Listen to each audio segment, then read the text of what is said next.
সংবিধান যতক্ষণ পর্যন্ত আছে এই সংবিধানকে আমার অ্যামেন্ডমেন্ট করতে হবে। অ্যামেন্ডমেন্টের প্রক্রিয়ায় যে জুলাই সনদকে আমার সামনে রাখতে হবে, যেগুলোকে আমরা সংস্কারের জন্য স্বাক্ষর করেছি। ৭২-এর সংবিধানকে ভিত্তি ধরেই সংবিধান সংস্কার করতে হবে বলে জানিয়েছেন আইনমন্ত্রী মোহাম্মদ আসাদুজ্জামান। গত ৬ মাসে দেশে কোনো বিচার বহির্ভূত হত্যাকাণ্ড হয়নি বলেও দাবি করেন তিনি।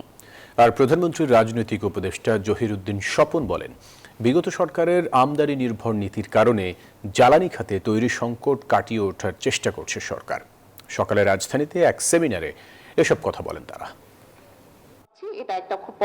নির্বাচনের আগে দেওয়া প্রতিশ্রুতির ৬ মাসে কতটা বাস্তবায়ন হয়েছে সেই হিসাব তুলে ধরতে রাজধানীর সিডাপ মিলনায়তনে এই সেমিনার আয়োজন করে centre for government studies CGS. এতে বলা হয়, ক্ষমতাসীন দলের ১১৬টি প্রতিশ্রুতির মধ্যে ৩৪টি বাস্তবায়নের পথে থাকলেও ৮২টি রয়েছে স্থবির অবস্থায়। অন্যদিকে বিরোধী দলগুলোর ১০২টি প্রতিশ্রুতির মধ্যে ১৩টিতে পাওয়া গেছে সক্রিয় তৎপরতা।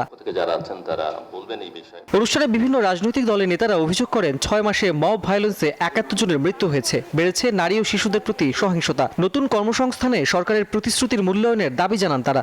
এই গণভোটের প্রস্তাবকারী যদি বিএনপি হয়, এখানে যখন প্রায় ৭১% মানুষ ভোট দিল, তারপরে এখন সেটা বাস্তবায়নের এই অবস্থা কেন? ৬ মাসে ৭১ জন মারা গেছে মব ভায়োলেন্সে। মার্ডার কিন্তু হয়েছে ১৭৮৯টা। ১.৫ বছরে ১ কোটি লোকের চাকরি বন্দোবস্ত করবে, কিন্তু গত ৬ মাসে কতজনের হয়েছে এবং কতজনের চাকরি গিয়েছে? আমার মনে হচ্ছে যে সরকারের সাফল্য ব্যর্থতা নিরূপণের এটি একটি মাপকাঠি হতে পারে। মানবাধিকার কমিশনকে বা গুম কমিশনকে দায়িত্বটা দিতেন তদন্তের জন্য, পরে না হয় চেঞ্জ করে এটা যদি কোনো খারাপ দিক হতো তাহলে ওনারা পরিবর্তন করতেন। উনি তো বলেছেন আইন পরিবর্তনশীল। রাজনৈতিক দলগুলোর এসব অভিযোগের জবাব দেন আইনমন্ত্রী মোহাম্মদ আসাদুজ্জামান। নৌকামান মশা দিবসে এক্সট্রিম সমাধান। ৭২ সংবিধান যতক্ষণ পর্যন্ত আছে এই সংবিধানকে আমার অ্যামেন্ডমেন্ট করতে হবে। অ্যামেন্ডমেন্টের প্রক্রিয়ায় যে জুলাই সনদকে আমার সামনে রাখতে হবে, যেগুলোকে আমরা সংস্কারের জন্য স্বাক্ষর করেছি। এদিকে বিগত সরকারের আমদানি নির্ভর নীতির কারণে জ্বালানি খাতে সংকট তৈরি হয়েছে বলে দাবি করেন প্রধানমন্ত্রীর রাজনৈতিক উপদেষ্টা জহিরুদ্দিন স্বপন। গত ১৭ বছরে উত্তোলনের জন্য কোনো টাকাই খরচ করা হয় নাই, তাহলে অন্তত মাটির নিচে যা আছে তা দিয়ে অন্তত নির্ভর থাকতে পারতাম।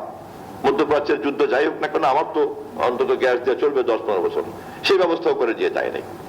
তাহলে এরকম একটা কিন্তু সংকটের উত্তরাধিকার, রাজনৈতিক উত্তরাধিকার হিসাবে আমরা এখানে দাঁড়িয়ে আছি।